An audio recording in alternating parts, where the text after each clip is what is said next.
घटना आहे 1 आणि 2 वर्षाच्या भाऊ बहिणीची। मध्यरात्री लहानगी दोघं झोपता झोपत नव्हती। उच्च शिक्षित आईला तिचं ते काम करायचं होतं। दरम्यान ह्यात पुढे काय घडलं पाहण्याला पुण्यातील दौंड हा तालुका आहे। या तालुक्यातील स्वामी चिंचोलीतील कोमल मिंटे उच्च शिक्षित सुसंस्कृत 2 चिमुकल्या बाळांची आई। पिऊ 2 वर्ष आणि शंभू 1 वर्ष। त्या दिवशी तो पहाटेचा काळोखा क्षण। सारा गाव शांत, घरात सगळे झोपेत गुंग, पण कोमलच्या मनात मात्र विचारांचा भडका उडालेला। डोळ्यात थकवा, विचारांचं वादळ, काळजावर ओझ, पतीशी झालेला शेवटचा वाद मनात पुन्हा पुन्हा वाजत होता। तुझं कोणाला काही देणं घेणं नाही, तुला काय वाटतं त्याचं मला काही पडलेलं नाही, तुला जमत नसेल तर निघून जा या घरातून। नवऱ्याचे हे शब्द तिला अजूनही ठळक ऐकू येत होते। ती विचार करत होती, मी गेल्यावर माझ्या लेकरांचं होणार काय? कोण त्यांना मायेने वाढवणार, कोण त्यांना प्रेम देणार? ही माणसं तर त्यांना कुत्र्यासारखं झिडकारून लावतील। ती हलकीच उठली। दोन्ही लेकरं आईच्या उशाला गाढ झोपलेली। पिऊने तिच्या गळ्यात छोटेसे आपले हात अडकवले होते। शंभू आईच्या मांडीशी लोळत होता। किती शांत, किती गोंडस, पण कोमलच्या मनात मात्र एक वेगळीच गुमसट सुरू होती। ती हलकेच मुलांच्या चेहऱ्यावरून हात फिरवत म्हणाली, आई सोडून जाईल ना ग, पण तुम्ही कोणाकडे जाल, कोणाला सापडाल? त्यापेक्षा तिनं नकळत त्यांना कुशीत घेतलं आणि एका क्षणात तिचे दोन्ही हात त्यांच्या गळ्यावर घट्ट आवळले गेले। पिऊ दचकली। तिच्या गोडशा डोळ्यात एक प्रश्न, आई हे काय करतेस? पण तिचा आवाज निघता निघत नव्हता।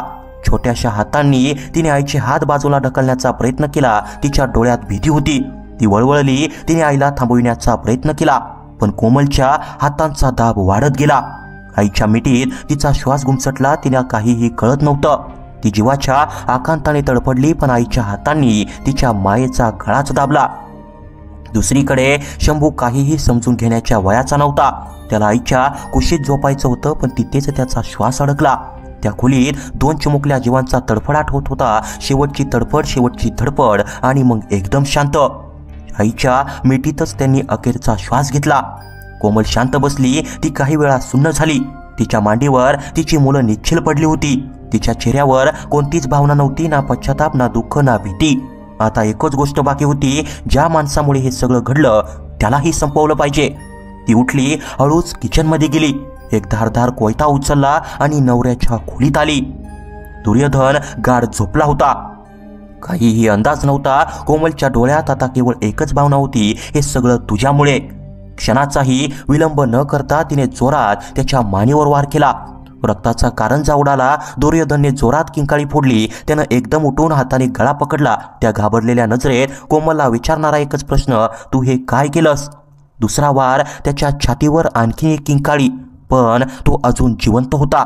जीवाच्या आकांताने त्याने कोमलला ढकललं। कोयता तिच्या हातून सुटला।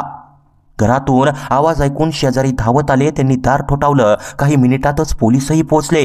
दरवाजा उघडताच आतला नजारा पाहून सगळे थक्क झाले। 2 निष्पाप मुलांचे शव पडले होते। दुर्योधन रक्ताने माखलेला विवळत होता आणि कोमल शांत होती, सुन्न। पोलीस तिला अटक करताना म्हणाले, हे तू केलंस का? तिने फक्त मान हलवली। तिच्या डोळ्यात अश्रू नव्हते। कोमलवर खटला चालू आहे, पण एक प्रश्न अजूनही अनुत्तरित राहिला, ती खरंच गुन्हेगार होती का? मुलांना लेकरं म्हणून वाढवणाऱ्या त्या माऊलीनेच का त्यांच्या जीवावर उठावं? का एका माणसाच्या कोर्याने एका आईच्या प्रेमालाही संपवलं? आजही त्या घरात गूढ शांतता आहे। त्या भिंती अजूनही साक्षी आहेत त्या भयान रात्रीच्या, आणि त्या भिंतींवर अजूनही एकच प्रश्न कोरलेला आहे, माय, तुझ्या मायेचा गळा का दाबलास? या घटनेतून आपण काय शिकावं? ही घटना एका आईने स्वतःच्या मुलांचा जीव घेतल्याने अधिक भयावह वाटते, पण त्यामागचं कारणही गंभीर आहे। घरगुती हिंसाचार, मानसिक तणाव आणि संवादाचा अभाव यामुळे किती जण हतबल होतात, त्याचा हा एक ज्वलंत उदाहरण आहे। तणाव, नैराश्य किंवा तणावग्रस्त नातेसंबंध यांचा वेळीच सामना करायला हवा। योग्य वेळी मदत घेणं हे कमजोरी नाही, तर तीच खरी ताकद आहे। एका क्षणाच्या रागात किंवा असहाय्यतेच्या भावनेत आपण अयोग्य निर्णय घेतो। कुठलाही मोठा निर्णय घेण्याआधी शांत राहून त्याचा परिणाम समजून घेणं आवश्यक आहे। ही घटना ऐकून याविषयी तुम्हालाही काय वाटतं? तुमची प्रतिक्रिया जरूर कळवा। चॅनलवर नवीन असाल तर गुन्हेगारी विश्व आमच्या यूट्यूब चॅनलला जरूर सबस्क्राईब करा। बेल आयकॉनवरती प्रेस करून येणाऱ्या नवनवीन व्हिडिओचे नोटिफिकेशन्स मिळवा। धन्यवाद।